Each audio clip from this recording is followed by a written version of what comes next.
আচ্ছা, প্রথম আগে চ্যাপ্টারটার নাম হচ্ছে পর্যাবৃত্ত গতি। সবাই লেখো, পর্যাবৃত্ত গতি।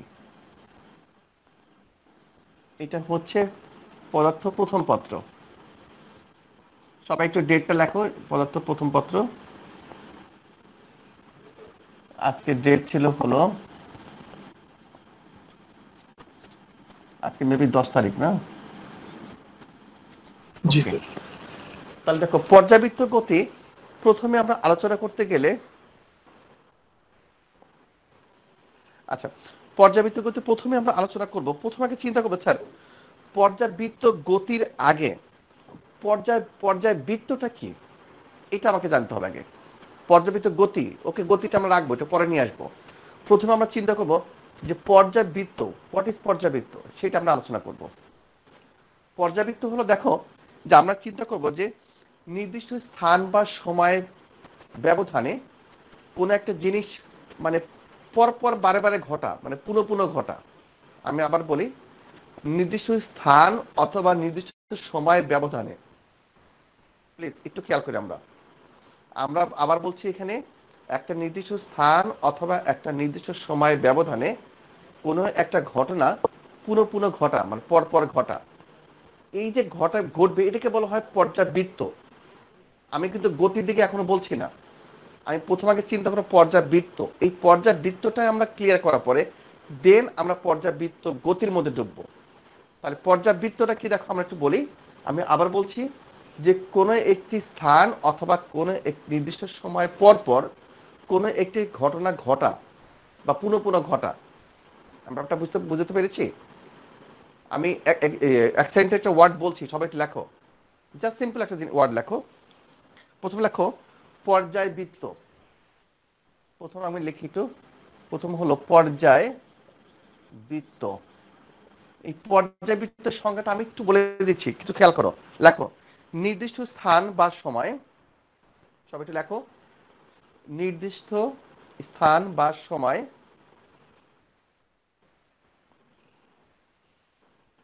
ব্যবধানে যা পুনঃ পুনঃ ঘটে, যা পুনঃ পুনঃ ঘটে, নির্দিষ্ট স্থান বা সময় ব্যবধানে যা পুনঃ পুনঃ ঘটে তাকে পর্যায়বৃত্ত বলে।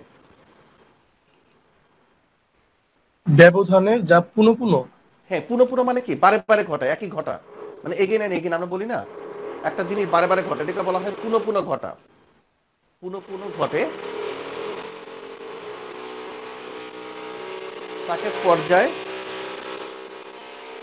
পর্যায়বৃত্ত বলে।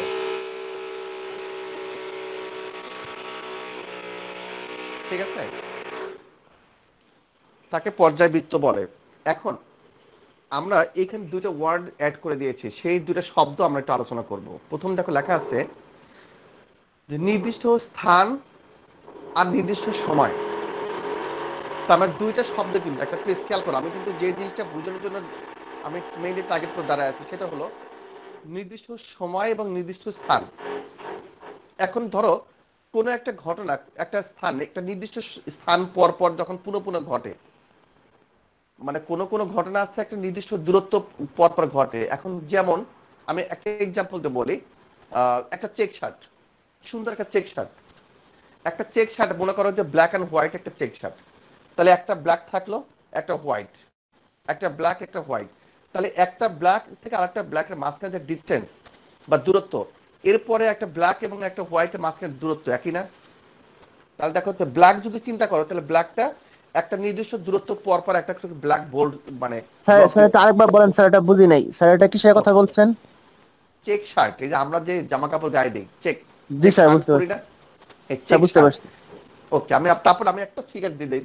ধরো তুমি এইটা একটা চেক শার্টের একটা ডিজাইন মনে করো, চিন্তা করো যে স্যার আমি এরকম একটা ডিজাইন করলাম, করার পরে এখন আমি একটা ব্ল্যাক এবং একটা হোয়াইট, ঠিক আছে, একটা ব্ল্যাক এবং একটা হোয়াইট, আমি এটা চিন্তা করব যে যে এইটা হচ্ছে ব্ল্যাক, খেয়াল করো, তাহলে এইটা হোয়াইট, আবার এইটা ব্ল্যাক, আবার এইটা হোয়াইট। তাহলে এই ব্ল্যাকের মাঝখানে খেয়াল করো যে এখান থেকে এইটুকু যে দূরত্ব, এইখান থেকে এইটুকু দূরত্ব সেম হবে। তার মানে কি এক একটা ব্ল্যাক বা যে কোনো একটা চেক শার্টের একটা কালার থেকে আরেকটা কালারের মাঝখানে যে দূরত্ব একটা নির্দিষ্ট দূরত্ব রেখে রেখে সবসময় সাজানো হয়, তাহলে সেই জিনিসগুলোকে একটু চেক শার্ট বা সুন্দর শার্ট দেখায়। তার মানে কি একটা ঘটনা ঘটছে একটা নির্দিষ্ট দূরত্ব পরপর না? আমি কি বুঝতে পেরেছি? স্যার বুঝতে পারছি। স্যার একটা প্রশ্ন ছিল স্যার, হ্যাঁ পিস্টনের হ্যাঁ, গতি কি পর্যায়বৃত্ত হবে? পিস্টন। আমি একটু পরে আমি যাচ্ছি ওদিকে। জি স্যার। সবাই একটু, হ্যাঁ আমি একটু পরে যাচ্ছি। আমি এক জিনিসটা চ্যাপ্টার ভিতরটা ভালো করে ঢুকে নিই, তারপরে কোশ্চেন করো। হ্যাঁ, তোমার কোশ্চেনটা মাথার মধ্যে রাখবা। এরপর দেখা হবে আরেকটা এক্সাম্পল দেই। মনে করো যে একটা পরমাণুর মধ্যে যে হিউজ নাম্বার থাকে, অণু থাকে, অণুগুলো যে সাজানো থাকে একটা মৌলের মধ্যে, অণুগুলো সাজানো থাকে একটা সুন্দর করে প্যাটার্নও সাজানো থাকে না? দেখো এমন সুন্দর অ্যারেঞ্জ থাকে যে মাঝখানে কোনো গ্যাপ থাকে না। সাপোজ একটা ক্লাস, কোন একটা মোবাইল, এই একটা ক্লাসের ভিতরে দেখো এখানে আমার যে দূরত্ব, এখানে দূরত্ব সবসময় একটা নির্দিষ্ট দূরত্ব পরপর কিন্তু এগুলো সাজানো থাকে। তাহলে এগুলো কিন্তু একটা নির্দিষ্ট দূরত্ব পরপর ঘটতেছে, তার মানে এগুলো কিন্তু একটা পর্যায়বৃত্ত। এটাও একটা পর্যায়বৃত্ত, এটাও একটা পর্যায়বৃত্ত। এই পর্যায়বৃত্তের সাথে সময়ের সাথে কোনো সম্পর্কিত না। এই পর্যায়বৃত্ত দুটা অ্যাকচুয়ালি দুইটাই হচ্ছে একমাত্র স্থানের সাথে, স্থান ভেদে কাজ করা হয়। আর একটা হলো যদি সময়ের উপর ডিপেন্ড করে আমরা পর্যায়বৃত্তটা ভাগ করি। আমরা এতদিন জানতাম যে স্যার পর্যায়বৃত্ত মানে হচ্ছে একটা নির্দিষ্ট সময় পর পর কোনো একটা ঘটনা ঘটা। শুধু একটা নির্দিষ্ট সময় পর পরে না, একটা নির্দিষ্ট স্থান পর পরে যদি কোনো ঘটনা পুনঃ পুনঃ ঘটে তাকেও আমরা পর্যায়বৃত্ত বলতে পারবো। দেখুন আমি উদাহরণ হিসেবে বলে দিলাম স্যার যে ঘড়ির এখানে, সেকেন্ডের কাটা 60 সেকেন্ড পর পর আবার আগের জায়গায় আসবে। হ্যাঁ ওটা কিন্তু সময়ের উপর নির্ভর করে, ওটা কিন্তু স্থান না। জি স্যার। মানে একটা নির্দিষ্ট সময় পর পর একটা নির্দিষ্ট বিন্দুতে আসবে। জি স্যার। বুঝতে পেরেছো?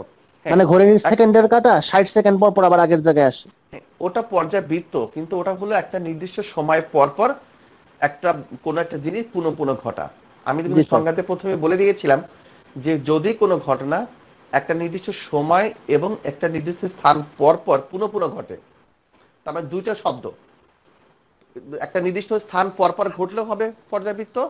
আবার দেখো কোনো একটা ঘটনা যদি পরপর একটা নির্দিষ্ট টাইম পর পর ঘটে, যেমন হচ্ছে আমাদের যে উপগ্রহগুলো, আমাদের যে সৌরজগতের, আমাদের পৃথিবীটা যে সূর্যকে কেন্দ্র করে ঘুরছে যে নির্দিষ্ট কক্ষপথে, একটা নির্দিষ্ট কক্ষপথে দেখো ঘুরতেছে, তার মানে কি একটা নির্দিষ্ট সময় পর পর, আমি কিন্তু সময় নিয়ে আসতেছি কিন্তু স্থান নিয়ে আসবো না, একটা নির্দিষ্ট সময় পর পর পৃথিবীটা একটা নির্দিষ্ট জায়গায় আসবে। তার মানে এগুলো কিন্তু পর্যায়বৃত্ত। তাহলে পর্যায়বৃত্তটা আমরা দুইটা ভাগে ভাগ করব, একটা হলো সময়ের উপর ডিপেন্ড করে আর একটা হলো স্থানের উপর নির্ভর করে। এখন সময় এবং স্থানের উপর নির্ভর করে এই পর্যায়বৃত্তকে আমরা দুই ভাগে ভাগ করি। প্রথম দুই ভাগে ভাগ করে একটা নাম হলো স্থানিক পর্যায়বৃত্ত। আমরা একটু লিখে দেখি পর্যায়বৃত্ত। পর্যায়বৃত্ত দুই প্রকার, সবাই একটু নোট করে রাখো। দুই প্রকার, একটা হলো স্থানিক পর্যায়বৃত্ত, আচ্ছা দুই নম্বরটা হলো কালিক পর্যায়বৃত্ত। প্লিজ এই দুইটা একটু লিখে রাখো যে পর্যায়বৃত্ত আমরা দুই ভাগে ভাগ করব, তার মানে আলটিমেটলি কিন্তু আমরা দুইটা প্যাটার্ন পেয়ে গেছি। কি কি পেয়ে গেছি দেখো, পর্যায়বৃত্ত দুই প্রকার, একটা হলো স্থানিক পর্যায়বৃত্ত, একটা হলো কালিক পর্যায়বৃত্ত। ঠিক আছে? এখন দেখো এখানে আমাদের নাম শুনে মোটামুটি আমরা এতক্ষণ যে আলোচনা করলাম সেই আলোচনার সাথে এই নামের যথেষ্ট মিল আছে। কিভাবে মিল আছে? স্থানিক পর্যায়বৃত্ত, তার মানে কি স্থানিক মানে কি একটা জায়গা, একটা নির্দিষ্ট দূরত্ব পর পর কোনো জিনিস যদি পুনঃ পুনঃ ঘটে সেটাকে বলা হবে স্থানিক পর্যায়বৃত্ত। আর কালিক পর্যায়বৃত্ত কাকে বলা হবে তাহলে? কালিক পর্যায়বৃত্ত এখানে সময় পর পর যেটা পুনঃ পুনঃ ঘটবে। রাইট, যে কোনো একটি জিনিস যখন একটা নির্দিষ্ট সময় পর পর বা একটা নির্দিষ্ট সময়ে পুনঃ পুনঃ ঘটবে তখন তাকে বলা হবে কালিক। আমাদের দেখো নাম শুনে বোঝা যাচ্ছে স্থানিক মানে স্থান আর কালিক মানে কাল। কাল মানে হচ্ছে কি সময়, বুঝতে পেরেছো? কাল মানে জি সময়, স্যার। ওই কাল থেকে কিন্তু কালিক আসবে। আর স্থান থেকে স্থানিক, তার মানে একটা নির্দিষ্ট স্থান পর পর যদি কোনো জিনিস পুনঃ পুনঃ ঘটে সেই তাকে বলা হবে স্থানিক পর্যায়বৃত্ত। আর যদি কোনো জিনিস একটা নির্দিষ্ট সময় পর পর ঘটে তখন তাকে বলা হবে কালিক পর্যায়বৃত্ত। এখন কি আমরা ক্লিয়ার? বলো বুঝতে পেরেছি কিনা? জি স্যার ক্লিয়ার। ওকে, গুড, ভেরি গুড। তার মানে এখন কালিক পর্যায়বৃত্ত এবং এই স্থানিক পর্যায়বৃত্ত আমরা যদি উদাহরণ বলতে পারি, এবার জুবাইর একটা উদাহরণ দিবে আমাকে, স্থানিক পর্যায়বৃত্তর একটা উদাহরণ দাও, কোনটা হতে পারে? স্যার কোনো একটা জিনিস স্যার মানে স্থির অবস্থায় আছে স্যার, যেমন স্যার মানে স্থির আমি স্যার। আমি স্যার আমি বলি, স্যার আমি পারবো। হ্যাঁ হ্যাঁ বলো। স্যার কৃত্রিম উপগ্রহ হতে 24 ঘন্টায় একবার ঘুরে আসে। স্যার যেটাকে আপনি বলছেন, এই যে স্যার চেক শার্টে যে একটা সাদা রাইট অংশ, একটা রাইট কালো রাইট, অংশ, সাদা অংশ, কালো অংশ, এরকম হবে। Good good, very good. হ্যাঁ, এটা আমি কিন্তু অ্যাকচুয়ালি স্থানিক দিয়ে শুরু করেছিলাম উদাহরণ দিয়ে। Good, very good. এটা একটা উদাহরণ স্থানিকের। আর কালিকের তো অসংখ্য আছে, অসংখ্য। আমরা যা চিন্তা করবো সেভাবে চিন্তা করব। কালিক দেখো তোমাদের এইচএসসি এক্সাম, অথবা আমরা তো বলি যে তোমাদের যে ইয়ার চেঞ্জ পরীক্ষা হবে, যদি ইয়ার চেঞ্জ পরীক্ষার ডেটটা এবার চেঞ্জ হয়ে গেছে মানে ন্যাচারাল কারণে, এই একমাত্র ভাইরাসের কারণে, কিন্তু একটা আমাদের এই যে ইয়ার চেঞ্জ পরীক্ষা হয়, তাহলে একটা নির্দিষ্ট টাইম পর পর প্রতি বছর হয় না? জি স্যার। টাইম পর পর হয়, তার মানে কি এই ঘটনাটা ইয়ার চেঞ্জ পরীক্ষাটা কিন্তু একটা নির্দিষ্ট সময় পর পর হয়। অথবা এইচএসসি পরীক্ষা এবছর যেভাবে হলো, নেক্সট ইয়ারে ঠিক ওইভাবে ওই টাইমে পরে আবার হয়। তার মানে কি একটা নির্দিষ্ট টাইম পর পর এইচএসসি পরীক্ষা হয়। তাহলে কোনো জিনিস বা কোনো ঘটনা যখন একটা নির্দিষ্ট সময়ের পর পর হয়, তখন সেইগুলোকে বলা হবে কি আমাদের কালিক পর্যাবৃত্ত। এখন কালিক পর্যাবৃত্ত দেখো, আমরা ওই যে ঘড়ি কাটা বলেছিল, ওখান বলেছিল যে স্যার ঘড়ি কাটা, তো হ্যাঁ ঘড়ি কাটা সবচেয়ে আইডিয়াল এক্সাম্পল। ঘড়ি কাটাগুলো অ্যাকচুয়ালি একটা আইডিয়াল এক্সাম্পল। এখন আমার মাথার উপর একটা ফ্যান ঘুরছে, তোমাদের মাথার উপর ফ্যান ঘুরছে, একটু খেয়াল করে দেখো, এটা কি আমরা পর্যাবৃত্ত বলতে পারবো? জি স্যার। এটা কি আমরা পর্যাবৃত্ত কোনো একটা জায়গায় বলতে পারি, কিন্তু আবার একটু চেঞ্জ করতে পারি। কারণ পর্যাবৃত্ত মানে কি একটা নির্দিষ্ট সময় পর পর একটা পাখা নির্দিষ্ট জায়গায় আসবে। আমি যদি এখন স্পিড বাড়ায় দিই অথবা কমায় দিই, তাহলে কিন্তু আর ওই নির্দিষ্ট সময় মেনটেন করবে না। বুঝতে পেরেছো? তার মানে হ্যাঁ, আমরা ফ্যানটাকে পর্যাবৃত্ত বলবো, তবে একটা নির্দিষ্ট গতিতে যখন থাকবে তখন তো তাকে বলবো। কিন্তু তুমি যদি রেগুলেটর দিয়ে স্পিডটা কমায় দাও বা বাড়ায় দাও, তখন কিন্তু পর্যাবৃত্তটা আমার চেঞ্জ হবে। বুঝতে পেরেছি? এই জায়গায় কিন্তু কিছু জিনিস আমরা উদাহরণ হিসেবে দেবো না। ওকে, তারপরে দেখো মোটামুটি তাহলে আমরা কি কি আলাপ হলো? পর্যাবৃত্ত, এই পর্যাবৃত্তর অ্যাকচুয়ালি কি জিনিস, আমরা সময় এবং স্থান দুইটার উপর নির্ভর করে আমরা যে আলোচনা করলাম সেটা হলো পর্যাবৃত্ত। পর্যাবৃত্তকে আমরা দুই ভাগে ভাগ করলাম, একটা কালিক এবং একটা স্থানিক, সেটা আমরা এক্সাম্পল দেখলাম। ওকে, ডান। এবার এই থেকে পর্যাবৃত্ত গতিটা আমি বের করে নিয়ে আসবো। পর্যাবৃত্ত গতি, গতি শুনলে বোঝা যায় যে অ্যাকচুয়ালি গতি কাকে বলে সেটা আমরা একটু বুঝি আগে। গতি হলো কোন একটি বলো তো বাবা, গতি দেখে গতি সম্পর্কে তোমার একটা সেন্স বলো তো, গতি কাকে বলে? স্যার একটা স্থির বস্তু স্যার আমি যদি পারবো। তার মুভমেন্ট করে আর তখন কোনো বস্তু তার যে পারিপার্শ্বিক ধর্মের অবস্থানের পরিবর্তন সাপেক্ষে সেটাকে স্থান পরিবর্তন করলে তাকে গতি বলে। দাঁড়াও, রোহান একটু অবিকে বলতে দাও, অবিকটা বাবা শুনি নেই, বলো তো বাবা, অবি আবার বলো। স্যার একটা বস্তু যদি স্থির থাকে এবং সেটা যদি পারিপার্শ্বিক বা তার সাপেক্ষ বস্তুর সাপেক্ষে যদি সেটা মুভমেন্ট হয় তখন সেটাকে আমরা গতি হিসাবে চিহ্নিত করি। ওকে, ভেরি গুড। স্যার একটি বস্তু যদি তার পারিপার্শ্বিক বস্তুর অবস্থানের সাপেক্ষে নিজের অবস্থান পরিবর্তন করে তাকে গতি বলে। Very good. দুজনের কনসেপ্ট সেম, সেম জিনিস। এইটাই তো বলা হয় গতিকে অন্য কোনো ভাবে ডিফাইন করার কোনো সুযোগ নেই, অন্য কোনো ভাবে করা যায়। যে থিম, গতির যে থিম তোমাদের যে দুজনের যা বলেছো অ্যাকচুয়ালি পারফেক্ট। আমি তার সাথে আমার মতো করে একটু বুঝে বলি, অ্যাকচুয়ালি সময়ের সাথে সাথে যদি কোনো বস্তুর অবস্থানের পরিবর্তন হয় তখন তাকে গতি বলবো। আমি বলছি সময়ের সাথে সাথে কোনো একটি বস্তুর অবস্থানের পরিবর্তন ঘটবে, ঠিক আছে, তাহলে ওই বস্তুটাকে আমরা গতি বলবো। এখন একটার সাথে আরেকটা কম্পেয়ার তো করবোই, গতি করতে গেলে আমাকে অবশ্যই একটা স্থির বস্তুর সাথে কম্পেয়ার করতে হয়। এটা কিন্তু গতি কিন্তু একটা আপেক্ষিক একটা জিনিস। আপেক্ষিক জিনিস যদি না হতো তাহলে এই পৃথিবীতে ঘুরছে যত গতিতে আমরা টের পাচ্ছি না পৃথিবী ঘুরছে কিনা। কারণ পৃথিবী ঘুরছে, পৃথিবীর সাথে তুমি নিজেও ঘুরছো, যার জন্য তুমি টের পাচ্ছ না যে পৃথিবী ঘুরছে। যদি এমন হতো যে তুমি পৃথিবীর পৃষ্ঠে কোনো এক জায়গায় বেজে আসো বা ঝুলে আসো আর পৃথিবীতে ঘুরতেছে, তখন তুমি অবাক হয় চোখে দেখতে পাচ্ছ আল্লাহ পৃথিবীটা কিভাবে ঘুরতেছে। যখন তুমি যদি রেস্ট অবস্থায় থাকতা, পৃথিবীর পৃষ্ঠটা পৃথিবীটা যদি কমপ্লিটলি ঘুরতো, তাহলে তুমি টের পাইতে পৃথিবীটা কেমন ভাবে ঘুরছে। বাট তুমি এবং পৃথিবী যখন একই পাশে একই জায়গা থেকে ঘুরছো, তখন কিন্তু এখানে আপেক্ষিকভাবে একটু তাদের কোনো গতি নাই। কিন্তু স্যার ভূস্থির উপগ্রহ তো স্যার ভূস্থির উপগ্রহ তো ঘুরে, কিন্তু আমরা টের পাই না। কোনটা কোনটা? ভূস্থির উপগ্রহ। ও, ভূস্থির উপগ্রহ তো ঘুরবে। আমি তো ভূস্থির গ্রহ সময়টা বিভিন্ন ভাবে এক্সাম্পল দিয়েছিলাম যে ও যে গতিতে ঘুরছে, তুমিও একই অ্যাঙ্গেলে রেখে, একই কোণে রেখে, একই দিকে একই সাথে ঘুরছো। তার মানে তুমি যতবারই যখনই দেখো, দেখবে তোমার মাথার উপরে একই জায়গায় উপগ্রহটা রয়ে গেছে। মানে তোমার যে গতি, মানে এখানে কিন্তু একটা কৌণিক বেগ আছে, কৌণিক বেগটাকে নির্দিষ্ট করে রাখতে হবে। এখানে কিন্তু রৈখিক বেগের কোনো ফ্যাক্টর না, রৈখিক বেগ কিন্তু সেম হবে না। কারণ গ্রহটা যখন একটা নির্দিষ্ট জায়গায় থাকবে, উপগ্রহের যে পথে ঘুরবে, স্যাটেলাইটটা যে পথে ঘুরবে, ওই পথটার সার্কমফারেন্স, তারপর যে পরিধি বা তার যে আমরা যে ইয়াটা পরিসীমা, ওটা কিন্তু অনেক বড়। তাহলে ওর গতি কিন্তু বেশি। কিন্তু তোমার কৌণিক গতি, পৃথিবীর কৌণিক গতি এবং ওই উপগ্রহের কৌণিক গতি, এই দুইটা কৌণিক গতি সেম হতে হবে। যদি কৌণিক গতি একই না হয়, তখন কিন্তু তাদেরকে আমরা ভূস্থির উপগ্রহ করতে পারবো না। এক এক সময় এক এক অ্যাঙ্গেলে চলে, এক এক জায়গায় চলে যাবে। আমি কি বোঝাতে পেরেছি? ওকে, আমরা ওদিক থেকে ব্যাক করে আসি। চ্যাপ্টার হলো পর্যায়বৃত্ত। তাহলে এখন দেখো আমরা মোটামুটি পর্যাবৃত্ত থেকে আমরা পর্যাবৃত্ত গতিতে চলে আসবো। এখন আমরা যে টপিকের নাম, তবে যা আমরা আলোচনা করলাম সেগুলো কিন্তু খুবই ইম্পর্টেন্ট। এখন দেখো পর্যাবৃত্ত গতি। পর্যাবৃত্ত গতি, এখন এই পর্যাবৃত্ত গতি আমরা একটু খেয়াল করি এখানে। এখন যেহেতু পর্যাবৃত্ত গতি চলে আসছে, সেক্ষেত্রে আমাকে সময়ের সাথে আমাকে চিন্তা করে, আচ্ছা আমি একটু সংজ্ঞা বলে দিচ্ছি, একটু লেখো, মানে লেখা যাচ্ছে না বোর্ডে, কারণ আমার মার্কারের যথেষ্ট পরিমাণ কালি নেই। আচ্ছা সবাই রেডি হও, আমি সুন্দর করে ভেঙে ভেঙে বলে দিচ্ছি, তাহলে একটু লেখা রাখো জাস্ট সংজ্ঞাটা।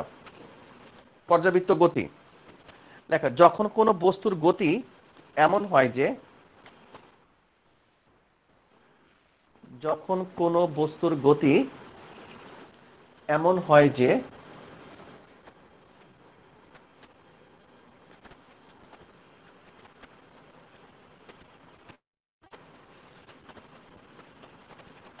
সবাই লিখেছো?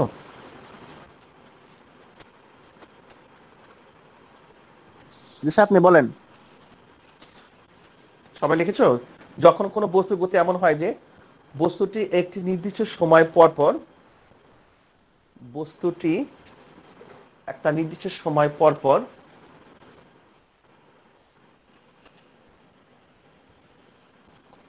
একই পথে পরিভ্রমণ করে। আচ্ছা তোমরা লিখতে থাকো, আমি তোমাদের অ্যাটেন্ডেন্স শিটে দিয়ে দিচ্ছি।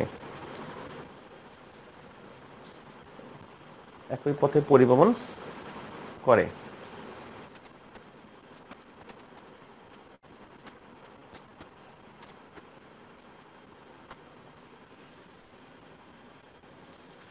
পরিভ্রমণ করে বারবার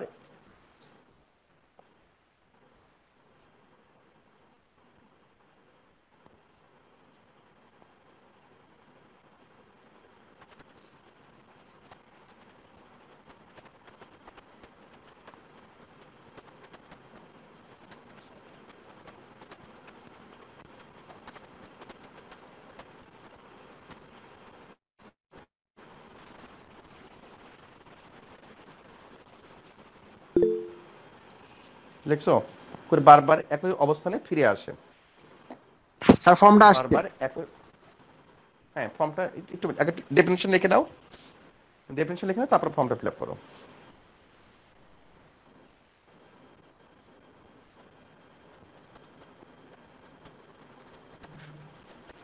সবাই কোথায় আছো আমাকে একটু বলতে হবে। আচ্ছা আমি একটু বলি, দেখো তো, আমি মিলে রাখো, সবারটা শোনা যাবে না।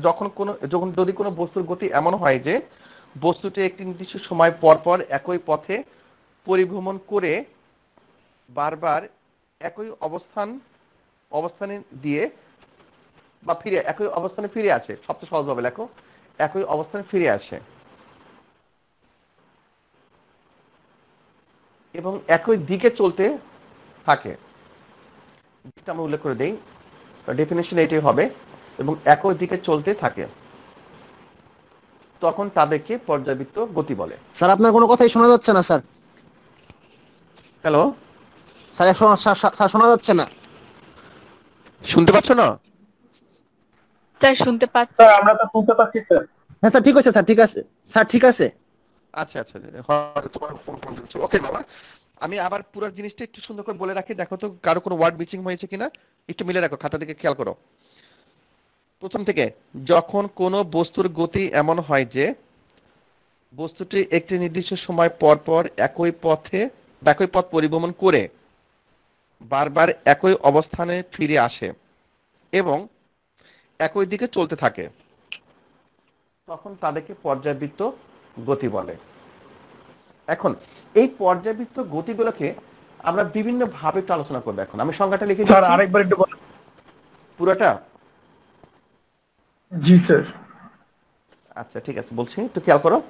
যখন কোনো বস্তুর গতি এমন হয় যে বস্তুটি একটা নির্দিষ্ট সময় পর পর একই পথ পরিভ্রমণ করে বারবার একই অবস্থানে ফিরে আসে এবং একই দিকে চলতে থাকে, তখন তাদেরকে পর্যাবৃত্ত গতি বলে। ঠিক আছে, সবাই ক্লিয়ার? জি স্যার ক্লিয়ার। ওকে, এখন মজার ব্যাপারটা হলো, এই যে পর্যাবৃত্ত গতি, এই পর্যাবৃত্ত গতিটা কিন্তু আমরা বিভিন্ন পথে হতে পারে। সে বৃত্তাকার পথ হতে পারে, উপবৃত্তাকার পথে হতে পারে, সরল পথে হতে পারে, বিভিন্ন পথে হতে পারে।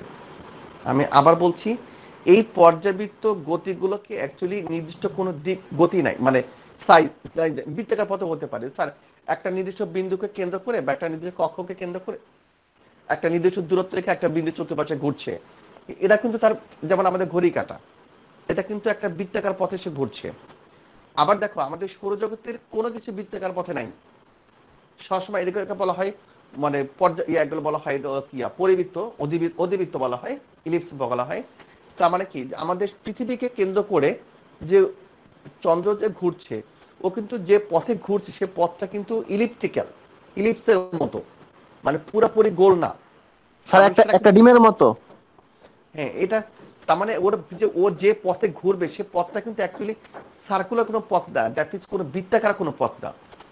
ঠিক আছে, আচ্ছা, তারপর হলো সরলরৈখিক পথ। সরলরৈখিকও হতে পারে, পর্যাবৃত্ত গতিগুলো সাধারণত আমরা সরলরৈখিক হতে পারে। কিভাবে সরলরৈখিক হতে পারে একটু দেখো, আমরা ফিগার একটু দেখি। মনে করো যে এই একটা রেখা, ওকে, এই একটা রেখা, সেক্ষেত্রে আমরা এই একটা বিন্দু চিন্তা করবো, সাইড হলো এ বিন্দু, এইটা মনে করো বি বিন্দু, এটা মনে করো সি বিন্দু।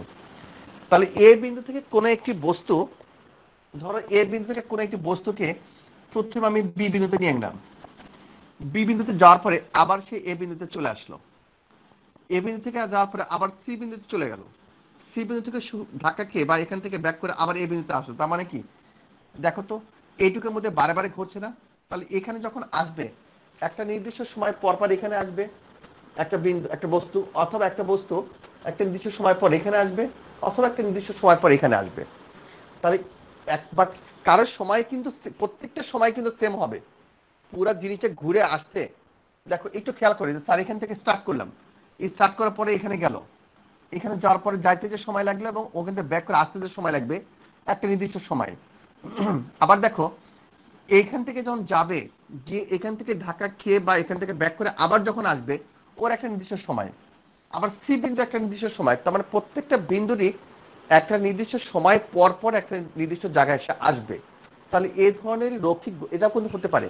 তার মানে আমরা দেখলাম গতি বিভিন্ন শেপে থাকতে পারে, বিভিন্ন পথে হতে পারে, বৃত্তাকার পথে হতে পারে, অধিবৃত্তাকার পথে হতে পারে, এবং সরলরৈখিক গতি সেটাও হতে পারে। দ্যাট মিনস আমরা তিনটা ভাবে আমরা চিন্তা করতে পারি। সো ওইটাকে সবসময় আমরা চিন্তা করবো না যে বৃত্তাকার পর্যাবৃত্ত গতি মানে কি একটা নির্দিষ্ট বাঁকা এরকম করে কোনো বৃত্তাকার পথে হবে না, সেটা সরলরৈখিক পথে হতে পারে। আমরা আলোচনা করবো পরে, আমরা একটা এক্সপেরিমেন্ট আছে, সেই এক্সপেরিমেন্ট আমরা একটা ভিডিও দেখাতে পারি কিনা দেখি। ওই ভিডিও যদি দেখাতে পারে আর একটু ক্লিয়ার হয়ে যাবে, সেটা আমি তোমাদের দেখাবো হয়তো কোনো সময় আসলে। ওর পরে দেখো পর্যাবৃত্ত গতি গেল, এখন আমরা নতুন একটা টপিক এখন শুরু করব। এটা অনেক বড় একটা ব্যাপার, শুরু করব, জানি না কোথায় শেষ করতে পারবো, তারপরে ইনশাল্লাহ আমরা নেক্সট ক্লাসে দেখব। সরল সন্ধিত স্পন্দন নাম শুনেছো?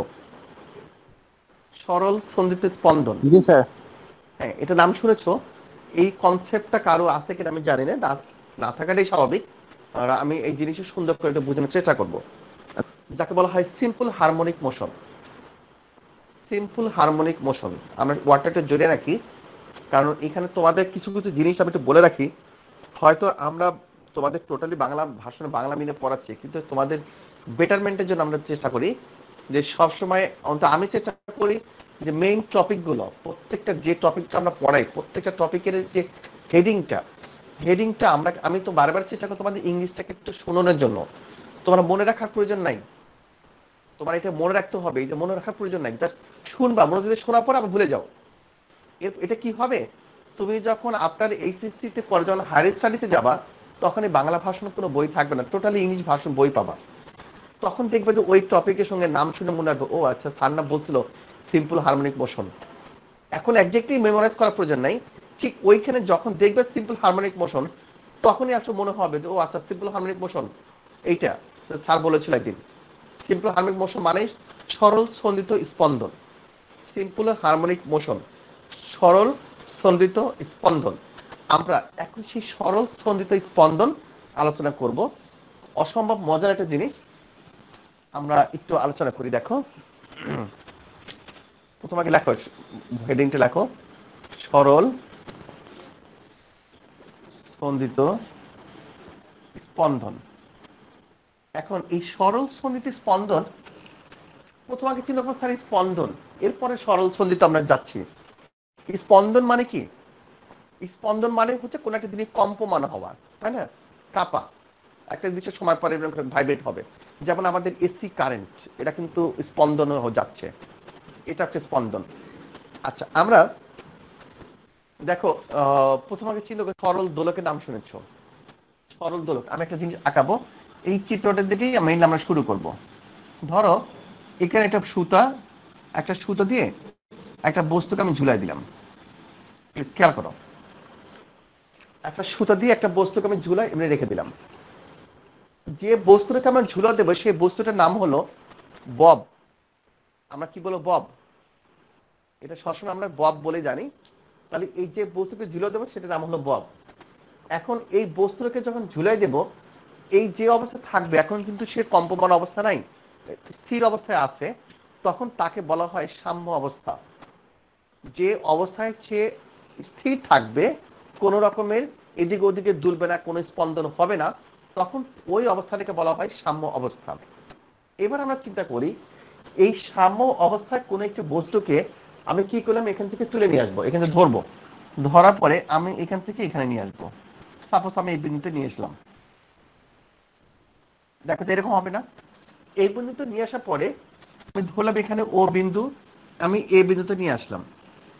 এই বিন্দু নিয়ে আসার পর আমি কি করবো, এখান থেকে ছেড়ে দেবো, এই বস্তুটাকে আমি এখান থেকে ছেড়ে দেবো। ছেড়ে দিলে কি হবে, আমরা খুব নর্মালি জানি, আমাদের কমন সেন্স বলছে তার ছেড়ে দিলে এমনিকে দূরে চলে যাবে। যাওয়ার পরে এইখানে বস্তুটা আবার আসবে, দেখো বস্তুটা এখানে আসবে, আসার পরে এইখানে আবার একটু রেস্ট, মানে থেমে যাবে। থেমে যাওয়ার পরে কয়েক সেকেন্ড, মানে কয়েক ফ্র্যাকশনের জন্য, মানে এনি মোমেন্টের জন্য, কোন একটা মুহূর্তের জন্য এই বস্তুটা এখানে থেমে যাবে। থেমে যাওয়ার পর ওদের দিকটা কি করবে, চেঞ্জ করে ফেলবে, এবার ওই দিকটা এদিকে আসবে, আসার পরে আবার এখানে আসবে। এই যে দেখো, তার মানে এ বিন্দু থেকে যদি আমরা বি বিন্দুতে যখন যাচ্ছি, তাহলে এ থেকে বি বিন্দুতে যাচ্ছে, এবার বি থেকে এ বিন্দুতে আসবে। এই যে এইগুলোকে বলা হয় একটা স্পন্দন। মানে স্যার স্পন্দন বুঝলাম, ওকে, স্পন্দিত হচ্ছে, কম্পমান হচ্ছে, দুলতেছে। এন্ড সরল স্পন্দিত স্পন্দন এর একটা নির্দিষ্ট ব্যাখ্যা আছে, একটা পার্টিকুলার পয়েন্ট যারা মেনে চলবে, একটা কন্ডিশন যারা মেনে চলবে, একটা শর্ত যারা মেনে চলবে, তখন সেই ধরনের স্পন্দনগুলোকে বলবো হলো সরল স্পন্দিত স্পন্দন। সেটা কি শর্ত, খুব মনোযোগ সহকারে এখন শুনবা।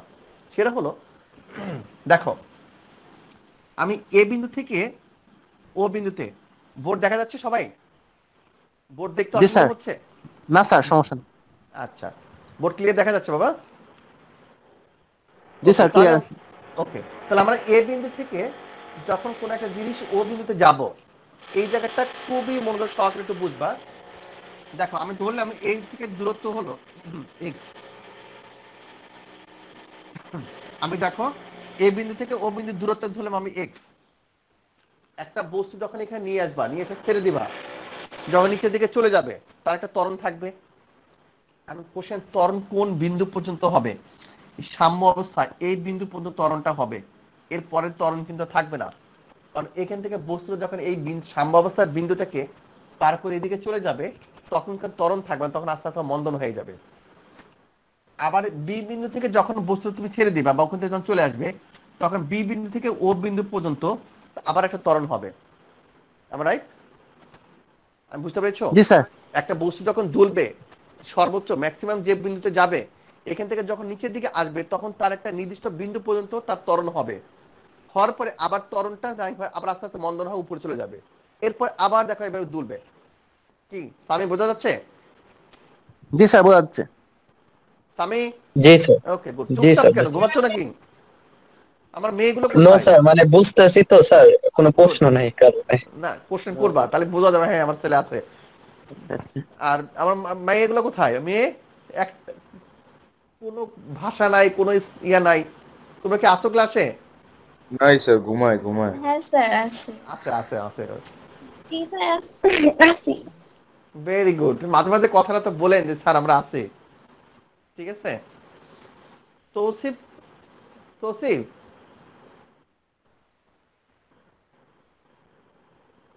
তৌসিফুল আলম,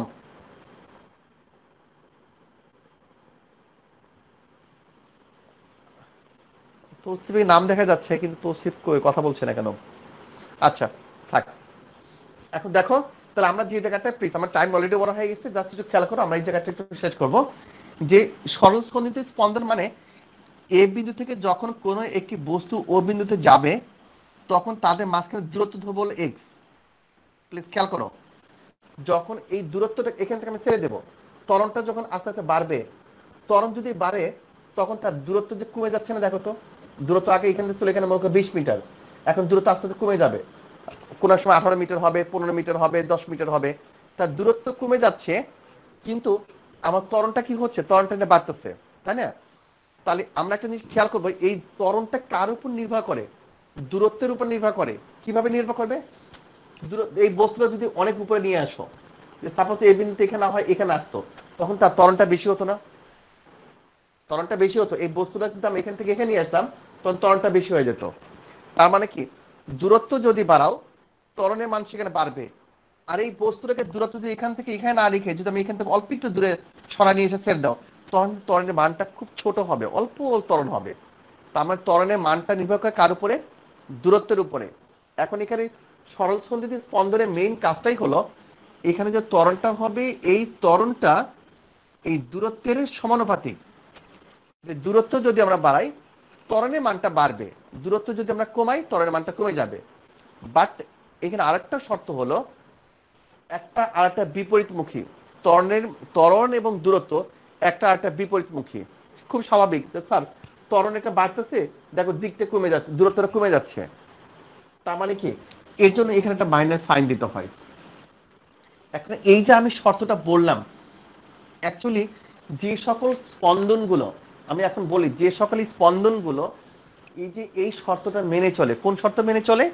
ত্বরণ দূরত্বের সমানুপাতিক এবং তারা বিপরীতমুখী, এই শর্তটা মেনে চলে যে সকল স্পন্দন, সেই স্পন্দনগুলোকে বলা হয় সরল স্পন্দিত স্পন্দন। আমি মোটামুটি এখন সামারিতে চলে আসছি। আমার কথাকে বুঝতে পেরেছি? খুব জি স্যার, বুঝছি। সিম্পল ভাবে আমি আরেকবার শেষ রিভিশন দেবো, তারপর আমি ছেড়ে দেবো তোমাদের। এখন বলছি যে সরল স্পন্দিত স্পন্দন তাহলে কাকে বলা হবে? যে স্পন্দনগুলো ত্বরণ দূরত্বের সাথে সমানুপাতিক এবং তার বিপরীতমুখী, এই শর্ত মেনে চলে, সেই সকল স্পন্দনগুলোকে বলা হবে সরল স্পন্দিত স্পন্দন। ক্লিয়ার সবাই? জি স্যার। ওকে স্যার ওইটা কি ডাইরেক্ট এই যে এই সমীকরণ মানে এই ছোট এটা দেখাই দিলেই হবে? না, এটা আমি তো জাস্ট ম্যাথমেটিক্যাল তোমাকে বললাম, এই কথা তো তোমাকে বলতে হবে এটা কি, এক্সটা কি, এক্সটা কি, এটা কি ত্বরণ, এক্সটা কি একটা দূরত্ব, তাহলে ত্বরণ দূরত্বের সমানুপাতিক। দেখো সমানুপাতিক চিহ্ন অলরেডি আমি দিয়ে দিয়েছি।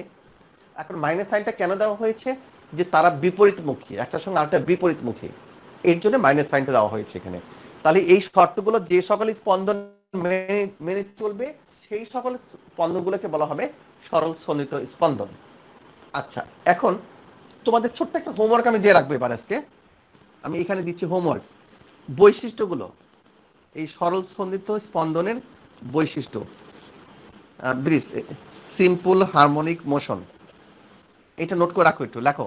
হোমওয়ার্ক হলো সিম্পল হারমোনিক মোশন এর বৈশিষ্ট্য। সিম্পল হারমোনিক মোশন মানে হলো সরল সন্নিহিত স্পন্দন, এর বৈশিষ্ট্যগুলো কয়েকটা বৈশিষ্ট্য আছে, একটু দেখবা যে কিভাবে করতে, কয়েকটা দেখে আসবা। নেক্সট ক্লাসে আমরা এই বৈশিষ্ট্য থেকে শুরু করে আমরা মেইন যে কিছু কিছু রাশি আছে সেটার মধ্যে আমরা যাবো। পর্যাবৃত্ত, পর্যায়কাল কাকে বলে, পূর্ণতরঙ্গ কাকে বলে, এই জিনিসগুলো আমরা আস্তে আস্তে যাবো। ওকে, থ্যাংক ইউ ভেরি মাচ বাবা, তোমাদের অলরেডি টাইম ওভার হয়ে গেছে। সবাই কি অ্যাটেন্ডেন্সটা দিয়েছো? স্যার আমি দিছি। ওকে, সবাই দিয়েছো?